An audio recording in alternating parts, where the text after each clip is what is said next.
దావీదు ఆత్మానుసారుడు. తర్వాత ఏమైపోయాడు తెలుసా? ఆత్మ లేని జీవితానికి వెళ్ళిపోయాడు. సొంత కొడుకుల్ని గద్దించలేకపోవడానికి దావీదులో ఉన్నటువంటి ఏంటో తెలుసా?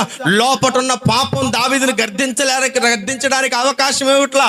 ఏ కుమారులా, మీరు చేస్తున్న తప్పురా అంటానికి లోపల ఉన్నది అంటుంది, నువ్వేనా పెద్ద నీతిమంతుడవే ఏంటి, నువ్వేనా పెద్ద నీతిమంతుడవే ఏంటి దావీదు, నువ్వు వాడికి చెప్తున్నావు ఏంటి?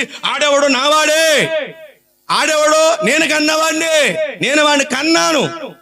మరి నా జీవితం, మరి నన్ను కన్నా కొడుకు నా కళ్ళ ముందు పెట్టి నేను ఊరుకుంటాను? దావీదు, నీ ముందు నీ బతుకు చూసుకో. ముందు నువ్వు చేసిన దాన్ని బట్టి కుమారులను దండించలేకపోయాడు. కుమారుడి వెంట కుమారుడు, కుమారుడి వెంట కుమారుడు, కుమారుడి వెంట కుమారుడు పుట్టిన వాళ్ళందరూ ఏమైపోయారు? చనిపోయారు కదా. ఎందుకని?